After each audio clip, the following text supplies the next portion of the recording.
할 줄 알았는데. 저기 뭐야, 여러분 그 손자 손자 없는 사람들 부럽죠? 그러니까 부럽다니까. 근데 우리도 지금 손자 손자가 있어가지고 좀 있으면 이제 하트 뻥뻥 나올 거야 이제. 우리 아이들이 역사의 주역입니다. 우리는 이제 시대의 한 해를 가면서 어떤 것을 생각하냐면은 역사의 이 태장과 역사의 그 등장을 보는 거거든요. 그래서 오늘 말씀의 요점은 뭐냐면은 이런 거잖아요. 우리가 상황을 이렇게 시대가 가면서 그 한 해가 가면서 새해가 오는 거죠. 그러고 보면은 잘 보면 시대를 보면은 어떤 장사하는 것도 업종도 지는 업종이 있고 뜨는 업종이 있어요. 예? 그리고 국가도 보면은 그 해가 지는 그 나라가 있고 해가 뜨는 나라가 있어요. 옛날에 대영 제국은 해가 지지 않는다 그랬잖아. 근데 지금은 대영 제국은 영국은 해가 졌어. 그리고 미국이 떴잖아요, 그렇죠? 미국이 또 중국이 또 이렇게 또 올라가고 대한민국도 동방의 변두리에서 조금씩 또 올라가는데 앞으로 더 떠올라야 되겠죠, 그렇죠? 네, 바로 이런 것들을 말하는 거야. 코로나 때에 뜨는 업종이 있었고 코로나 끝나고 마스크 다 벗고 자유롭게 활동하니까 또 비대면 온라인은 약간 줄고 그리고 또 새로운 업종이 오프라인 업종이 뜨는 거죠. 전동 킥보드 보면은요 잠깐 떴다가 반짝했대요. 해외에서도 지금 법정 소송이 많아가지고 전동 킥보드가 퇴보하고 회사가 망해 소송이 너무 많아가지고 소송 비용 감당하지 못하느라고 업종이 사라지고 우리나라도 지금 철수하려고 막 그러고 있고 근데 몇 군데 아직 남아있죠. 이렇게 시대마다 그 떴다가 사라지는 것도 있고 또 다시 또 뜨는 게 있다는 거지. 이제 주식도 마찬가지예요. 어떤 회사 주식이 떴다가 사라지고 어떤 새로운 신종 주식이 오는 거죠. 자동차도 있잖아요. 경유해서 전기차로 가다가 약간 주춤해서 지금 하이브리드로 가고 있어요. 근데 얼마간 또 지나가면 다시 전기차로 또 쓰겠죠. 그래서 이렇게 시대마다 이런 흐름이 있다는 것을 여러분 아셔야 돼. 그런데 중요한 건 우리가 이제 교회도 마찬가지고 교회도 뜨는 교회가 있고 역사의 무대에서 사라지는 교회가 있는 거지. 그래서 이런 것들을 보고 사람도 마찬가지고 이 사람도 뜨는 사람이 있고 지는 사람이 있는 겁니다. 그래서 이제 여러분이 교회도 마찬가지고 교회의 주역이 된 사람이 있고 변두리가 된 사람이 있어요. 교구도 마찬가지예요. 교구도 뜨는 교구가 있고 죽은 교구가 있어요. 이거를 잘 보실 수 있어야 됩니다. 사람마다 다 이렇게 후퇴하고 떠오르는 거. 또 떠오르고 계속 또 유지될 것인가 아니면 얼마 못 가서 죽을 것인가라는 것이 있다는 거죠. 이런 것들을 보면서 오늘 논점은 뭐냐면 여러분이 장차오는 24년도에도 저와 여러분이 역사의 주역이 되라라는 것. 그래서 오늘 여러분 성경 본문에 오늘 보면은 이 사울 왕과 다윗의 그 대조점에서 내용이 오늘 본문이 여러 가지 있지만은 큰 특징은 사울 왕은 지는 해야 왕인데 지었고 얼마 못 가서 지었고 신성 새로운 별이 떠오르는데 바로 그 사람이 다윗이라는 거죠. 그 다윗은 그래서 오래 갔어요. 40년을 갔고 사울은 몇 년 안 가서 떴다가 금방 죽어버렸어. 이 차이점이 뭐냐 하는 것이죠. 그래서 오늘 여러분이 그런 어떤 중심을 가지고 여러분이 처세를 잘 해야 돼요. 처세를. 저희가 이제 우리 큰나무 교회도 보면은 역사의 무대에서 이 지역에서는 지금 뜨려고 애를 쓰고 있어요. 그리고 뜨고 있어요. 지금 현재 저희 교회가 그렇게 하려고 애를 쓰고 있고 그런 액션을 지금 뭔가를 혁신을 하려고 하는 마음이 있고 이것만 잘 되어지면 우리 큰나무 교회가 시대의 이 지역의 주역이 될 수 있어요. 그렇게 만들어가고 그래야만이 유지되고 그래야만이 쓰임 받을 수가 있는 것이에요. 우리 함께 역사의 주역이 될 수 있기를 주의 이름으로 축원드립니다. 그래서 우리가 두 가지 오늘 요점은 두 가지. 첫째는 사울왕처럼 처세하면 역사의 무대에서 퇴장하는다. 그런 내용이 무엇인가. 두 번째는 이게 반면교사니까 거꾸로 생각하면 또 나오겠지만 다윗에서는 한 세 가지 정도 역사의 무대에서 새롭게 떠오르려면은 가장 기본적인 것은 무엇을 해야 할 것인가. 이 두 가지 논점에서 저와 여러분이 말씀을 함께 나누도록 하겠습니다. 오늘 여러분들 역사의 무대에서 다 주인공이 되고 싶죠, 그렇죠? 이 교회라고 하는 부분은요, 여러분이 다 주역이 된 사람이 많이 모여야 교회가 힘이 있는 거거든요, 그렇죠? 네. 여러분 가정에서도 각자의 자녀들과 남편과 아내가 역사의 주인공이 돼버리면 그 가정은 탄탄합니다. 근데 그렇지 못하면 가정도 별 볼 일 없는 거고, 교회도 여러분들이 역사의 여러분 현장에서 주역이 돼야 돼. 주인공이 되어지고 주장이 되면은요, 그런 사람이 교회를 뭉치면은요, 우리 큰나무 교회가 빵빵해진다는 거예요. 이런 것들을 여러분 잘 알고, 그래서 이거는 굉장히 시대적인 문제입니다. 여러분이 주역으로 만드냐 안 만드냐도 교회 성패가 있는 거죠. 아니, 여러분 주역이 안 되면 여러분 우리 교회도 그 힘이 없는 거죠. 공동체라는 것이 각자가 여러분이 주역을 역할을 해야 되는데, 전부 그렇지 않고 여러분이 뭔가가 힘이 없고 퇴장하면은 그렇게 모여진 공동체는 파워가 없는 거죠. 이런 것들을 알고 우리 함께, 그래서 이거는 굉장히 우리의 주에 주어진 명제라는 거죠. 반드시 역사의 주인공이 되어야 한다는 것은 우리에게 중요한 명제라는 것들 명심하시면서 함께 우리 함께 만들어 가도록 해보겠습니다. 그러면 첫째로 여러분이 사울 왕처럼 처세하면 역사의 무대에서 퇴장한다라고 하는데, 제가 한 4가지 정도를 제가 생각해 봤는데, 첫째는 현실에 안주하는 사람. 예, 현실에 안주한다. 그건 현실에 안주하는 사람, 기업, 국가, 교회는 바로 역사의 무대에서 퇴장합니다.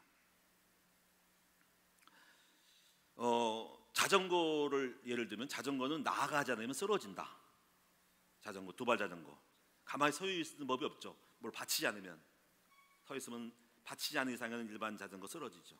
그래서 자전거가 쓰러질 때 빨리 페달을 밟고 앞으로 나가면은 서면서 해서 서 있으면서 나가죠. 그래서 멈추면 쓰러진다. 여러분 집들도 마찬가지로 사람이 살지 않고 사용을 안 하면 거미줄 치고 거미가 거미줄 쳐가지고 폐허되고 쓰러진다. 청소 안 하고 곰팡이 나고 벌레 끼어들고 짐승 끼어들고 해서 폐허가 된다. 그래서 국가의 요즘 정부 정책이 빈집에 대한 벌금을 지금 물으려고 정비하려고 지금 올해부터 빈집 정비를 하잖아요. 그래서 제가 알기로는 빈집을 살지 않고 내버려 두며 방치하면 벌금 500만 원, 1년 2번 1,000만 원 분다 했어요. 그래서 난리 났어요. 어르신들 돌아가시고 팔지 않고 그냥 내버려둬가 자식들 처분하지 않고 있는 것들, 그래서 세컨드 하우스로 두면서 이렇게 됐는데, 그런 부분들이 지금 너무 많아가지고 빈집 정비에 대한 법이 규정됐다 하는 거죠. 그래서 지금 그 집을 누가 살아서 빨리 하라는 거예요. 아니면 철거하든지, 아니면 정부 지원 받아가지고 철거 비까지 받든지 해서 하라. 안 그러면 벌금 때리겠다 하는 거죠. 이거 흉물스럽다. 거기에 많은 도시마다 미간이 해치고 흉물스럽다. 그래서 이런 것들이 있습니다. 사업으로 보면은 아마 여러분 조금 젊은 분들은 아실 거예요. 한때 우리가 컴퓨터가 이렇게 말했잖아요. 386, 486 뭐 펜티엄이라고 하잖아요. 그때 데스크탑 컴퓨터에서 가장 그 메모리 칩이 떴던 칩이 인텔이죠. 인텔 CPU 칩이 떴잖아요. 그렇죠?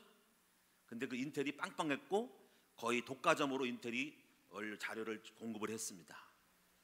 잘 나갔고 잘 나갈 줄 알았죠. 근데 어느 날 인텔이 지금 소멸되고 지금 회사 남아있을지 모르겠어요. 사라지고 역사의 무대에 사라졌어요. 떴다가 한 그 컴퓨터계에 퇴장해 버렸죠. 앞으로 떠야 되는데 왜 그러냐면 시대 흐름을 못 따라갔어요. 큰 컴퓨터에서 작은 스마트폰을 만들기 시작하면서 애플 이런 회사들이 작은 컴퓨터 스마트폰 후안에 메모리 칩을 개발하기 시작하죠. 그것이 이제 메모리 반도체 이런 거죠. 그거를 따라가지 못했기 때문에 혁신하지 못했던 기업들은, 안주했던 기업들은 한시대 역사의 무장에서 퇴소하고 또 수익과 모든 것들이 감소함으로써 쓰러지게 되는 것이죠. 시대가 굉장히 바꾸고 많은 업종이 나오기 때문에 여기서 따라가지 않고 혁신하지 않으면 도태되는 것을 알아야 한다는 것입니다. 이것은 그 회사뿐 아니라 교회도 마찬가지입니다. 교회도 현재의 부흥에 안주하여서 그대로 잘 나갈 줄 알고 생각하면은 앞으로 10년, 20년, 30년 후에는 저출산 인구 감소로 교회 안에 주일학교들이 아이들이 줄면서 교회는 유럽 교회와 같은 형태를 맞이하게 될 것입니다. 제가 이제 요즘 조금 이제 접촉을 많이 하고 있어요. 주변에 있는 교회들을 접촉하고 조금 이렇게 연합회를 나가고 있는데 물어봅니다. 이제 이렇게 물어보죠. 내년도에 혹시 교회에서 혹시 우리 축구 경기를 좀 축구 대회를 좀 했으면 좋겠다. 우리 교회가 주관을 해가지고 우리 법인에서 교총회에서 여기 교회 축구 경기 대회를 좀 하고 싶은데 한번 내가 알아보고 있다. 혹시 축구팀이 있어 했더니 이렇게 말이 나오는 거예요. 아이고 애들이 없어요. 하나같이 애들이 없대. 그래서 그러면 없어요? 그럼 없으니까 못 만들죠.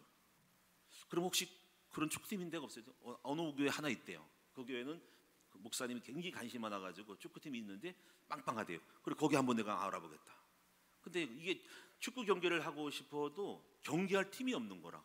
그 말은 뭐냐면 결국은 교회 내에 아이들이 없다, 귀력이 없다 하는 거죠. 근데 그거를 그냥 내버려 두고 있고 방법이 없어요. 이거는 그대로 가는 거죠. 이게 바로 현실 안주하는 교회거든요. 여기를 돌파구를 찾지 않으면은 우리 한국 교회가 뒤처지는 거죠. 그래서 저는 그래서 이런 부분을 알기 때문에 교회에 혁신을 해야 돼요. 그 혁신은 뭐냐면 아이들이 오게 만드는 것이 돼야 됩니다.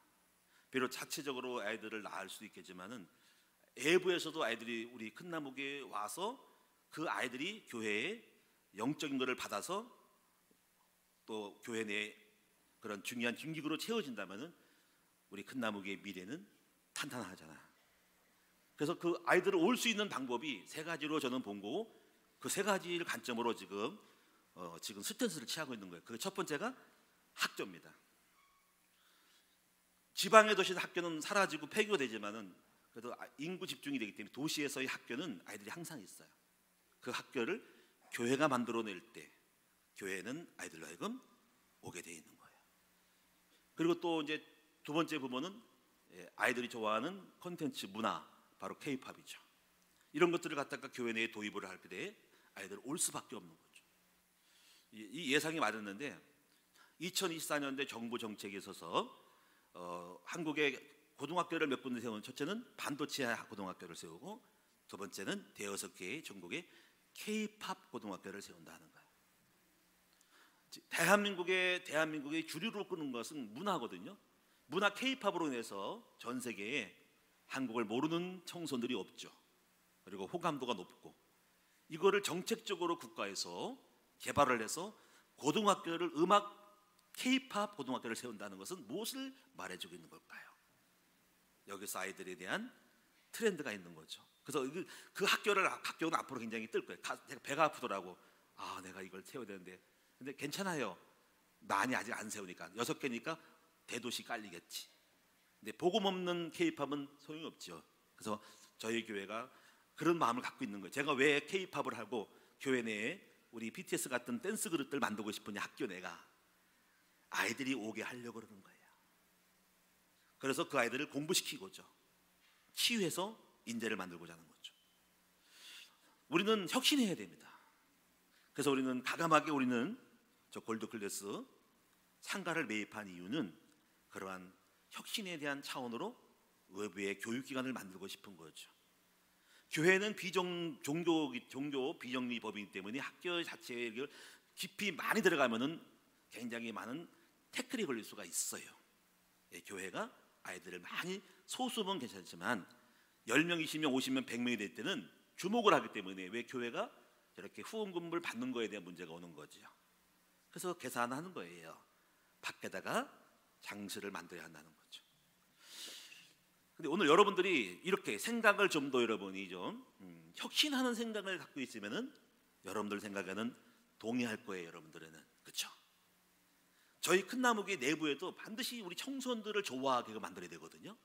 그래서 1층 디모데어를 옛날 구닥다리적인 의자를 바꿔버리고 아이들이 찬양하기 좋은 형태로 세팅을 해야 하는 거거든요. 근데 여러분들은 어떻게 생각하십니까? 많은 사람들이 이 생각을 못하죠. 왜 그런 거를 바꾸냐는 거죠. 그냥 생각이 짧은 거죠. 아니 왜 또 여기 건물 놔놓고 왜 저기 골드크레스를 상가를 사냐는 거죠. 참 답답해요. 그러니까 생각이 짧기 때문에 큰 걸 보기 때문에 여러분들은 항상 좁기 때문에 발전이 안 되는 거예요. 네? 여러분 왜 할까요 우리가? 여러분 큰 대국적인 견지에서 봤을 때 앞으로 저기뿐 아니라 땅도 사야 되고 저 빌딩을 다 사야 됩니다. 사가지고 학교를 만들어가지고 아이들이 바글바글 최고의 명문 학교를 만들고 K-팝 만들어가지고 떠들썩하고 동네를 시끄럽게 만들어야 하는 거야. 그래가지고 아이들이 교회에 다 몰려오는 그런 날들을 기대하는 것은, 여러분 혁신해야 돼요. 과거의 고정적인 교회관을 갖지 마셔야 돼요. 변화해야 된다는 거죠. 우리가 혁신하지 않으면 죽습니다. 저는 그래서 바뀌기를 원하는 마음을 갖고 있기 때문에 저는 과감하게 저는 이기의식을 느끼거든요. 이대로 가면 안 되거든요. 여기서 성도들 만족하면 안 되고 밥 먹고 사는 데 만족하면 안 되고. 여러분 보세요. 우리 아이들이 훌륭한 애들이 엄청 많습니다. 애들. 그 아이들이 지금 하나님을 모르고 세상을 나가면 어떻게 되겠습니까? 훌륭한다 해가지고 누가 나오겠습니까? 유명한 연예인 나와가지고 결과가 뭡니까? 연예인들을 최근에 어떤 일이 벌어졌어요? 복음 없는 연예인은 다 자살해버리거든. 죽어버리거든. 마약에 빠져버리거든. 그렇게 만들 거예요? 아니잖아요. 복음 없기 때문에 그런 거예요. 이 복음이 얼마나 중요하지. 그래서 이 복음 있는 교회가 아이들을 양성을 키울 수 있도록 해야 한다는 것이죠. 저는 반드시 혁신을 하여서 우리 큰나무 교회가 오늘 이 지역의 주역이 되기를 원하고, 그리고 지금 그렇게 되고 있어요. 생각이 전부 보면 만나보면은 혁신적이지 않고 고리타분해. 전부 다가 뭔가 발전이 없습니다. 근데 우리는 발전할 수 있는 계획을 갖고 있는데 그 얘기를 딱 해보면은 사람마다 좋긴 좋은데 하면서 고개를 갸웃하는 거죠. 어쩌 그래? 원래 그래요. 그래서 근데 좋은 인재를 많이 만나고 있는데 어떤 분들을 많이 만나서 이런 훌륭한 분들이 있어서 제가 다 지금 써먹으려고 지금 훌륭한 목사님들, 음악 잘하는 분 있더라고. 해외까지 가는 분들이 있는데 썩고 있어요 이분들이. 그래서 이분들도 한번 활용하면 좋겠다. 지금 다 그런 인재를 지금 자꾸 만나면서 교류를 맺고 있으면서 전부 지금 앞으로 우리가 비전을 가지고 중심을 갖고 있으면 주력이 되고 주역이 되고 전부 비전에 동참한 사람으로 만드니까 우리 큰나무가 주역이 될 수밖에 없죠. 지금은 미약하여나 나중에 우리 학교가 커지고 K-팝 만들어 놓고 장학퀴즈 만들고 축구 경기하고 시대를 바꿔버리면요, 우리 큰나무교는 중심이 되고 주역이 되면서 모든 재력과 정치와 경제가 다 오는 거예요. 그렇게 한번 우리 큰나무교회를 만들어 갑시다. 그럼 만들어갈 준비가 돼 있죠? 자, 여러분도 이런 정신을 받아가지고 여러분도 마찬가지로 똑같이 이거를 배우게 되면은 목사님이 무엇을 말하고 있는지를 알게 될 때 여러분 삶에서도 수동적이지 않고 피동적이지 않고 여러분 구차하게 수비형이 아니라 공격형으로 가야 하는 거예요. 공격형. 항상 축구 경기도 보면은 수비형 사람이 있고 수비형은 별로 안 좋아해요. 골 먹습니다. 그래서 공격형적인 교회가 바로 공격적인 성도가 돼야 됩니다. 그런 사람이 주장하지 피해 다니고 받아들이기만 하면 되지 않는다는 것을 아셔야 한다. 자, 그다음에 그래서 두 번째 부분 보시면은요, 사울 같은 사람은 어떻게 무너지냐면은 두 번째, 비판적이고 부정적인 태도의 사람은 역사의 무대에서 사라집니다. 이런 사람은 퇴출감이죠. 여실히 드러나는 게 정치권이잖아요. 그렇지? 비판하고 불평한 사람들은 비주를 밀려고 결국 새로운 당을 찾아가지고 나가버렸어요. 어떤 당이든 간에 그거는 좋은 게 아니에요. 기존에 있는 것들을 물론 혁신한다고 나갈 수 있지만은 그것은 특징이 전부 다가 비판적인 거예요. 이런 사람들은 쓰임을 할 수가 없어요. 여러분, 무엇인가를 할 때 좋지 않게 보는 사람들, 또 꼬리를 달고 시비 거는 사람들이 있어요. 이런 사람들은 뭔가 이유가 많아요. 이런 사람은 어떻게 보면 말 많은 사람이거든요. 말 많은 사람들을 뭐라 하면 꼰대라고 해요. 꼰대. 이 꼰대들은 말이 많아요. 행동을 하지 않고 뭔가 말로 자꾸 시비를 거는 사람이 있어요. 이런 사람들은 역사의 무대에서 사라집니다. 그리고 그런 사람들을 보면은 답이 없어요. 자기도 성공을 못해요. 왜냐하면 자기 자신에게 늘 꼬리를 달고 있기 때문에 안 되는 거죠. 변화가 없죠. 여러분, 성공한 사람들은 마인드가 있어요. 과감하게 돌파하고 꼬리를 달지 않고 이유를 달지 않고 대시하면서 만들어 가거든요. 안 되는 사람들 보면은 거기다가 실적이 없어요. 왜냐하면 본인이 스타일이 그러니까 그런 거예요. 안 됩니다. 그래서 절대로 쓸 수가 없기 때문에 여러분들이 비판적이고 부정적인 태도를 버리고 긍정적이고 여러분이 이렇게 좋게 보면서 함께하는 그런 마인드를 가져야 됩니다. 저는 무조건 좀 좋은 아이디어 있으면 오케이 한번 해보자 하는 것이지, 무조건 안 돼요. 안 됩니다. 그런 사람 안 됩니다. 이번에 정선 문희 페스티벌도 힘들고 어려움이 많았잖아요, 그렇죠? 그러면 안 되냐고 조건을 달면 다 안 되는 겁니다. 그런데 짧은 15일 동안에 공무원들 전부 다가 여러 가지 뭐 조건 달고 따질 때 그거 따지면 아무것도 못 합니다. 근데 좋은 게 많잖아요, 그렇죠? 이번에 우리 시의원들도 만나고 다 지금 여당이고 야당이 할 것이 다 만나면 거예요. 저는 다 활용할 생각이거든요. 어떤 사람도 우리 기업원에 인사하고 다 인사해서 우리 조건에 유익이 맞으면 다 써먹는 거지. 뭐가 좋고 나쁜 게 어디 있습니까? 생각을 여러분 바꿔보셔야 돼요. 여러분이 생각을 바꿔서 긍정적으로 봤을 때 다 우리는 하나님의 나라를 위해서 유익되게 만들면 되는 거죠. 오늘 여러분이 비판적이고 부정적인 사람은 여러분 회사에서도 잘려요. 날 비판적이고 부정적인 사람들은 집안에서도 잘려요. 왜? 날 비판이야. 뭘 안 좋게, 뭐가 꼽고 뭐가 불만스러운지 그러면 쓰임받을 수 없어요.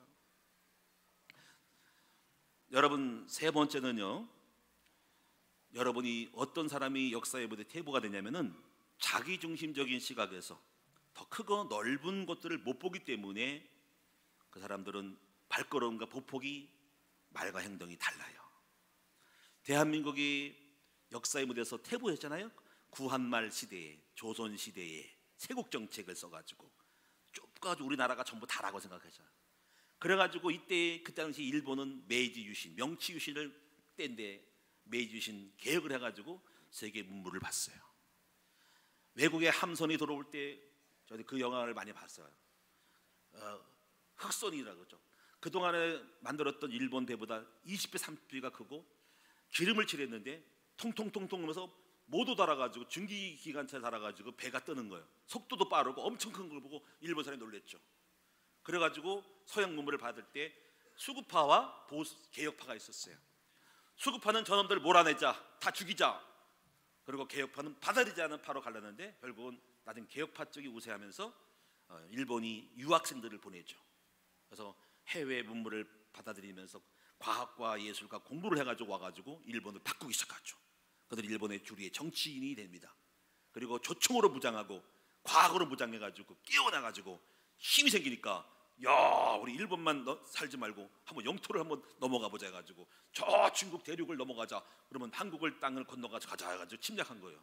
침략은 나쁘지만 좋은 점 뭐냐면은 그들은 눈이 열려져가지고 큰 세계를 봐면서 힘을 키웠다는 것이 중요한 것이죠. 여러분, 우리는 이렇게 넓은 마음과 폭을 가져야 됩니다. 이런 걸 생각할 때 기독교 역사관을, 세계관을 갖는 게 중요한 거죠. 기독교 사람들은 폭이 넓어요. 원래 스타일이 항상 교회를 하는 일이잖아요. 세계를 복음화한다. 하는 땅까지 이르러서 전도한다. 이게 벌써 처음부터 교회 나온 사람마다 전부 다 세계야. 꿈이 세계야. 내 동네에서 놀아도 세계야.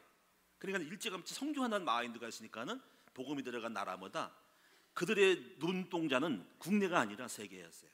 복음을 전파하기 위해서. 그래서 멀리 보라고 세계를 전파하기 위해서 개척 정신이 생기고 바다를 타고 나가는 거죠. 그 당시 항공이 안 되기 때문에 유일한 통로 개척은 배였죠. 그래서 배, 상선이 선박이 발달했죠. 그 당시 복음이 들어간 나라가 영국이었는데 그 영국이 배가 발달해가지고 배를 떼어가지고 막 나가면서 무역이 발달하면서 그래서 영국이 엄청난 무역을 통해 돈을 벌어오고 발달하면서 나라가 부강해지죠. 그때까지만 해도 이렇게 말했어요. 대영 제국은 해가 지지 않는다. 하나님을 믿으면 폭이 넓어져요. 세계를 보게 되죠.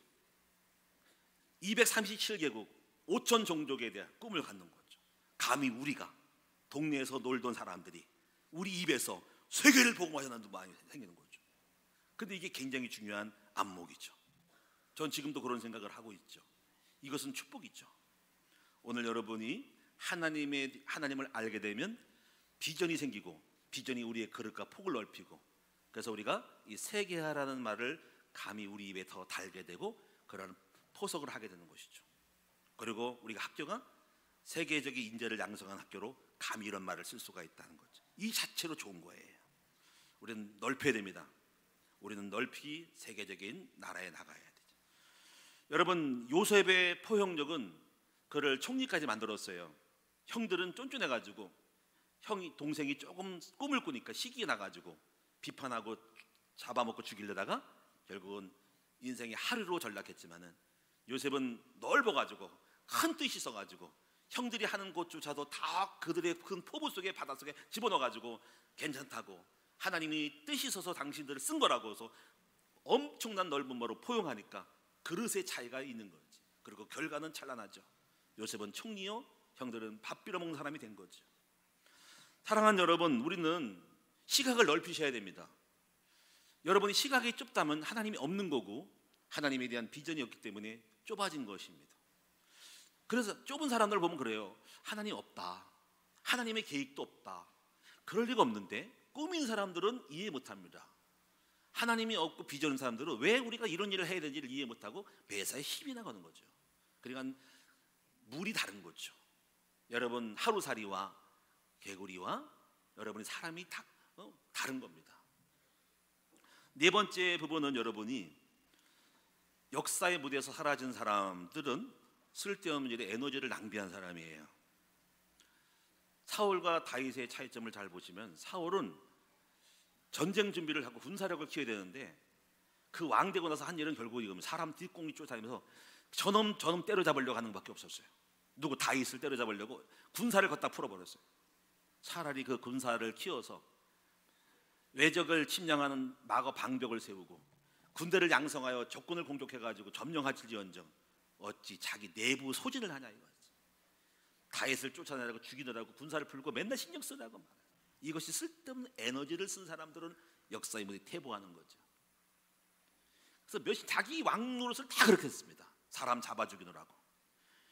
교회 내에도 마찬가지예요. 교회 내도 내분, 분쟁, 시비 거느라고 바빠. 생산적이고 발전적이고 뭔가 창조적이고 뭔가 갱신적이고 교회 발전적인 것을 할 생각은 안 하고 맨날 틀이 잡고 시험 들어 잡아먹으려만 해. 이러니까 이 사람들은 역사의 무대에서 사라질 수밖에 없는 거예요. 한 사람이 생각이 납니다.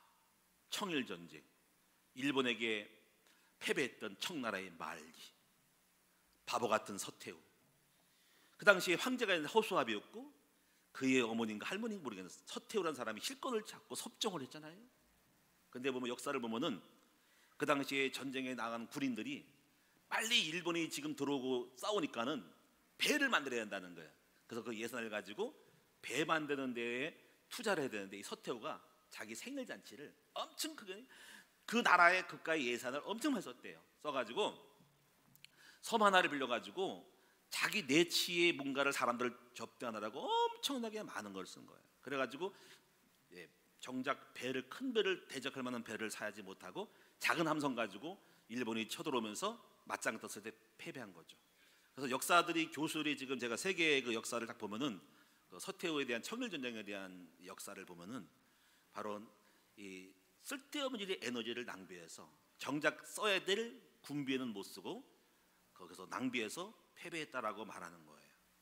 이런 거를 잘 보면은 사람도 그렇고 교회도 그렇고 여러분도 별 필요 없는 것에 에너지를 많이 하고 세월을 다 까먹습니다. 저는 가끔 가다가 교회에 제가 목회하면서 저한테 시비 건 사람이 많고요.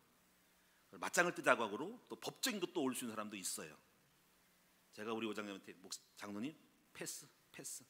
내가 능력이 없는 게 아니라 나 그런 데 신경 쓸 여유가 없거든. 조금 손해보더라도 패스하고 빨리빨리 해결해버리고 끝내.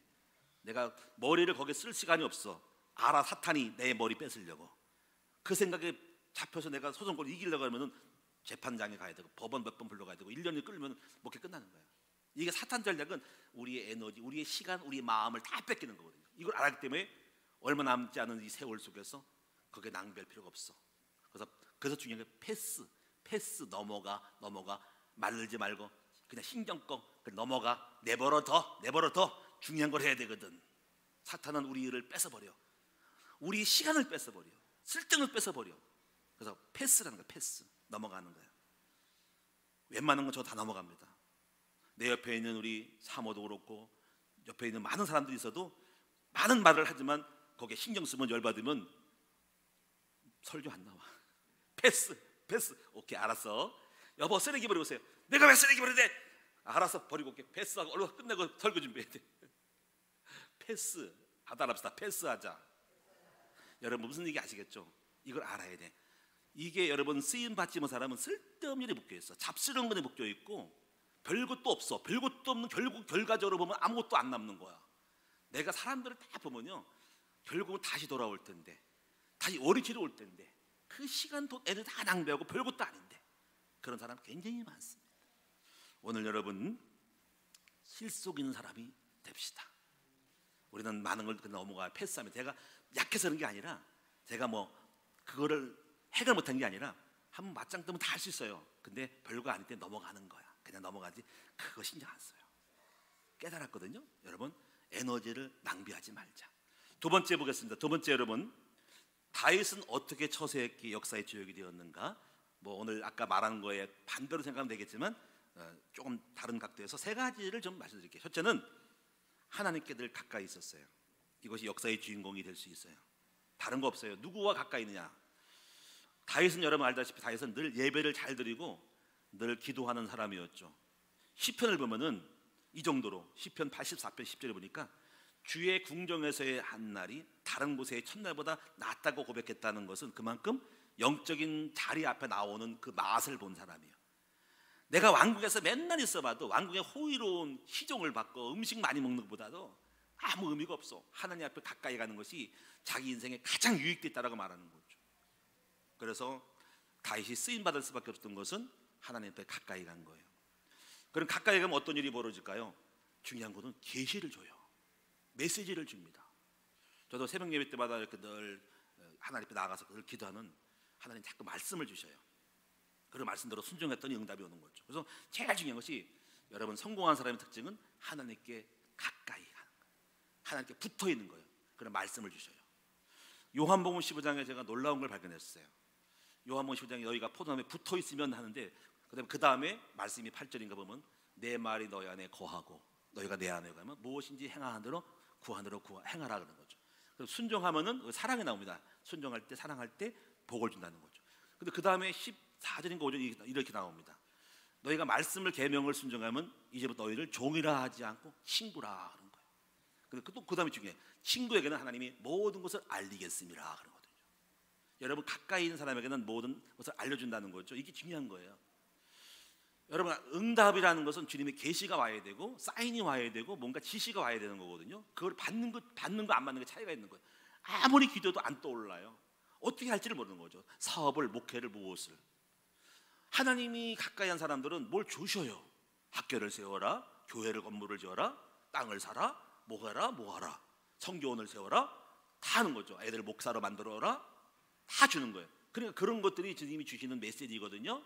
그 메시지를 주시는 이유는 뭐냐면 가까이 있기 때문에 하나님이 알고 주시는 거예요. 근데 그런 것이 안 떠오르는 사람은 응답이 없는 것도, 여러분이 그래서 제일 중요한 게 뭐냐면 기도 제목을 발견하는 것이 중요한 거예요. 기도 제목을 잡는 게. 여러분 송구영신 예배를 맞이하면서 여러분 기도 제목을 잡아야 되는데 뭘 할지를 모르는 거예요. 안 떠올라. 그러면 큰일 나는 거예요. 끊긴 거거든요. 그래서 하나님이 24년도에 응답을 줄 기도 제목을 찾는 것, 근데 주님이 주셔야 되거든요. 없으면 큰일이죠. 허탕치는 거, 한해 공치는 거거든요. 제일 무서운 게 메시지가 안 떠오르고 계시가 없는 거죠. 그래서 여러분 하나님께 늘 가까이 가는 사람이, 여러분이 새로운 시대에 태양처럼 떠오르는 새로운 사람이 될 수 있는 길이 가까이. 그럼 사업의 지혜, 돈을 버는 기회, 어떻게 할지를 주고 성공시키는 거죠. 메시지를 자꾸 이렇게 하라 저렇게 하라. 두 번째는요, 두 번째 작은 일이라도 맡은 일에 책임을 다한 사람. 작은 거라도. 시편 70편의 목동이었던 다윗은 성공시켰어요. 이런 사람들은 나중에 보시고 또 쓰셔요. 교회도 그렇고 회사도 그렇고 맡은 일을 어떤 거라도 성실하게 감당할 때 주목을 하고 쓰십니다. 하나님은 다윗을 썼고 하나님 저를 보겠죠. 이정훈 목사가 잘 감당하는지 보고 그 다음에 예비되겠죠. 하나님의 뜻을 따라 저 이정훈 목사 큰 나무 교회를 써야 되겠다는 거죠. 교회도 마찬가지예요. 직분을 보면은 엉터리로 하고 책임도 못 지는 사람들 보면 저 사람이 일을 맡으면 다 이상하게 되고 그러면 다음에 쓸 생각이 없잖아요. 근데 일을 잘하고 성공시키면은요, 저 사람은 다른 일에도 좀 준비되면 되겠다 계획을 합니다. 회사에서는 만약에 그 사람이 성공하면 저 사람을 저 일을 시켰더니 잘하네, 저 사람을 회사에 우리 미국의 지사로 보내볼까? 잘할 것 같은데? 저 사람을 회사에 부사장으로 세워볼까? 이렇게 생각하는 거죠. 그런데 여러분이 작은 일에 충성한 사람이 자꾸 새롭게 뜨는 사람이 되는 거죠. 세 번째 부분은 마지막인데, 세 번째 부분은 제가 이렇게 생각했어요. 좌우로 치우치지 않은 정직한 사람이 되어야 하는 거죠. 성령 인도를 잘 받고 100% 받는 사람인데, 제가 왜 이런 말을 하냐면은 사람들은 자꾸 보면은 이상한 짓을 많이 하고 이상한 생각을 하고 이상한 말을 하고 판단이 흐려진 생각을 많이 합니다. 정확히 못 봐요. 그걸 우리는 보거든요.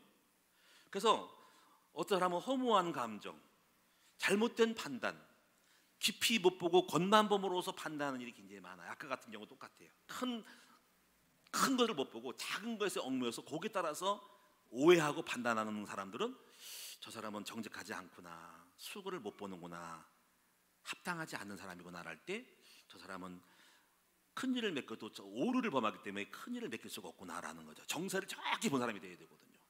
정확하게 정직하게 감정이나 동기나 겉모습이 아닌 사람 말에 휘두르지 않는 사람이 되어야 돼요. 이런 사람이 찾기가 쉽지 않은데, 많은 사람이 오바를 하고 판단을 미스하고 착각을 하고 자기 감정에서 앞서서 본질을 희석시키는 사람이 굉장히 많습니다. 우리는 이걸 다 보고 있거든요, 사람들마다. 그래서 사람의 소리에 쉽게 요동하고 감정이 흔들려서 그런 사람이 있습니다. 전화를 가끔 와요. 목사님, 누가 누구를 찾아갔는데 이런 말을 듣고 그 사람이 이렇게 됐대요. 주여, 왜 그 말에 휘둘렸을까? 그러니까 선수가 아닌 거지, 프로가 아니, 아마추어라 다 흔들립니다. 여러분이 남편이 휘둘러도 저는 우리 아내가 자꾸 저를 휘두를 수가 있죠. 우리 아내도, 우리 사모도 말이 세기 때문에 휘두르잖아요, 그렇죠? 휘두를 뻔했어요. 휘둘리면 큰일 나잖아, 그렇지? 근데 정직하게 바르게 다 보는 거예요. 안 흘리고 여기까지 왔잖아요, 그렇죠? 성도들이 휘둘립니다. 어떤 사람이 이렇게 말해, 코로나 때 목사님 큰일 났어요. 성도들이 지금 뭐가 잠깐 교회 안 나오고 망할 것 같아요. 휘두르네 이 사람이. 망하기 뭐가 망하는 거야? 뭐가 망하는데? 그런 말을 하는 그 사람이 문제인 거야. 휘두르고 있어 그 사람이. 근데 그런 말에 또 넘어가는 게 문제죠. 많은 사람이 옵니다. 어떤 사람들은 또 하나님, 저 옆에 교회는 이런 사람이 오는데 우리 교회는 이런 사람이 어때요? 그럼 어쩌라고 그러게? 또 이렇게 또 흔들려요. 그런 말을 전달을 합니다. 또 엉터리로 사람 말을 전합니다. 사람마다 정직하지가 않아. 전부 오류, 오바 또는 지나친 모자람이 많고 감정의 드림이 많기 때문에 우리는 정말 중요한 것은 정직한 사람이 있어야 된다. 바른 판단, 바른 감정으로 자기를 어구하고 말을 조심하고, 어떤 사람이라도 흔들리면 사람이 딱 돼야 되는데, 이런 사람들이 앞으로 쓰는 사람인 거죠. 그런 사람 찾기가 쉽지 않은 거죠. 사랑하는 여러분, 회사 가서도 정직하셔야 됩니다. 여러분이 가정에서도 옆에 누군가 뭐를 말해도 정직함으로 처절해야 되고, 흔들리면 안 돼요. 끊임없는 요동하는 것들, 흔들리게 하는 것들이 있는데 끝까지 정직하게 주님만 바라보고 흔들림이 좌우로 치우침없이 바른 길을 간 사람이 성공한다는 거죠. 그래서 여러분이 다윗도 예를 들면 이런 거죠. 다윗이 사울왕이 계속 죽이려고 그랬어요. 흔들릴 법하죠. 어떻게? 나를 공격해? 저 늙은이가? 참다 내가 정말 미치겠네? 그래, 너 한번 해보자. 다윗이, 자 병사들이요 준비하라. 이번에 또 사울왕이 그런 놈이 또 공격했는데, 옛날에 봐줄만 했는데 또 그러네. 자 죽여버려. 그러면 이 게임이 끝나는 겁니다. 다윗이 지는 거예요. 다윗은 한결같이 저 사람은 기름 부은 종이기 때문에 하나님이 알아서 하시지 내가 함부로 할 사람이 아니다가 끝까지 정직하게 자기의 이치를 지켰어요. 무슨 말인지 아시겠어요? 제가 어떤 말 하는지. 사람마다 전부 오류를 범합니다. 사람마다 전부 오버하고 잘못된 판단합니다. 그래서 못 쓰고 틀린 거예요. 사람들은 권위적인 사람이 있고요, 간사한 사람이 있고, 정치적인 사람이 있고, 명예를 좋아하는 사람이 있고, 그리고 또 동기가 있는 사람이 있어요. 다 있지만은 다 알고 갑니다. 근데 정직한 사람을 볼 때 누가 정직할까를 보면 거죠. 찾을 수 있을까요? 오늘 여러분이 회사 가시거든, 여러분이 가정생활을 하거든, 여러분이 공동체에서 함께 있거든, 휘둘리지 마세요. 사람들은 휘둘려. 사람 말이 누가 미워서 싫어. 근데 그게 어떤데? 그 사람 미운다고 신앙 팔아먹을 거야? 난 누가 싫어? 나 그놈이 나를 공격했어? 그럼 어쩌라고? 그럼 하나님 포기할 거야? 바보네. 그 사람이 뭐라고? 왜 포기해? 나는 나고 하나님이지. 전부 속고 있어. 참 답답해. 옆 사람 인사합시다. 제발 속지 않아야 삽니다.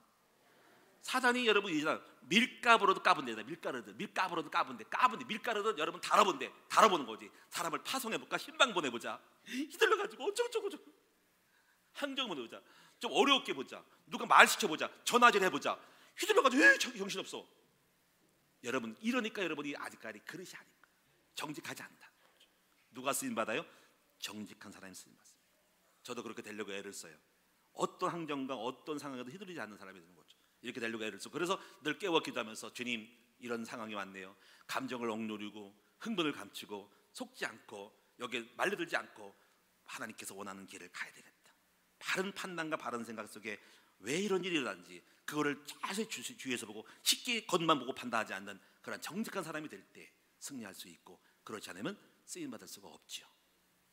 여러분 결론적으로 다가오는 새해는 나도 역사의 주인공이 되어보자. 마지막으로 로마서 12장 2절의 말씀으로 오늘 설교 말씀을 가름하고자 합니다. 로마서 12장 2절에 보면 이렇게 세 가지인데, 표정은 뭐냐면 이 세대를 본받지 말자. 이거는 이렇게 볼 수 있어요. 몰락하는 사람들, 쇠퇴한 사람들의 종말을 주의해보자. 두 번째, 마음을 새롭게 함으로 오늘 변화를 받자 하는 건데, 오늘 설교 말씀 들었으니까 여러분이 쇠퇴한 사람들의 특징, 이렇게 혁신하지 않는, 현실 안 좋아하는 사람, 변화가 없는 사람들, 수비형의 사람들, 늘 그리고 또 부정적으로 판단하고 늘 안 좋게 꼬아보는 사람들, 이걸 바꿔야 됩니다. 이거 안 바꾸면 여러분 여전히 똑같아. 올해도 똑같아, 내년도 똑같아. 자기중심적인 사람, 저 넓게 보지 못하고 편협적인 자기 사고에서 틀에 갇혀가지고 감히 하루살이가 개구리를 판단하는 일이 벌어지는 거죠. 개구리가 사람을 판단하는 오류를 범하는 거죠. 넓게 못 보고 자기 속은 생각해서 모든 걸 판단하는, 그것은 교만인 거죠. 왜 넓게 못 보고 자기 생각해서 모든 걸 잣대를 대고 판단하냐. 이러니까 여러분이 쓰임받지 못하는 거, 하나님 쓰지 않는 거예요. 겸손해야 된다. 세 번째, 하나님이 기뻐하고 온전한 뜻이 무엇인지 분별해서 여러분이 하나님의 뜻을 따라서 그 뜻을 향해서 정직하게 넘어가고 패스해서 오직 일신전시적으로 곧바로 쭉 가야 되는데, 자꾸 옆을 돌아보고 뒤를 쳐가지고, 세월이 그렇게 많지 않아요. 세월 다 지나갔어요. 짧은 세월 속에 견눈질할 시간이 있어. 갈 길도 바쁜데, 여러분, 사랑하는 여러분, 24년도에는 역사의 주인공이 됩시다. 모든 오류를 수정하고 여러분이 지울 것은 하얀 페인트로 지워버리고 여러분 정직하게 다시 수정해서 나아갑시다. 기도하겠습니다. 살아계신 주님, 고맙고 감사합니다. 사람마다 역사의 무대에서 퇴장한 사람이 있고, 역사의 무대에서 쓰임받고 또 여전히 쓰임받는 사람이 있습니다. 항상 깨어서 조심하여서, 항상 우리가 현실이 안 좋아하지 말고 항상 불평과 원망에 치우치지 말게 하여 주시고, 자기중심적인 사고 속에서 아버지 이탈하지 말게 도와주시고, 항상 성실하게 바르게 정직하게 바르게 보면서 나가시는 우리 모든 성도가 되어서 교회와 내 직장과 산업 현장에서 하나님께 발견되고 쓰임받는 우리 모두가 되게 하옵소서. 예수님의 이름으로 기도하옵나이다. 아멘. 찬송하겠습니다. 432장 찬송하겠습니다.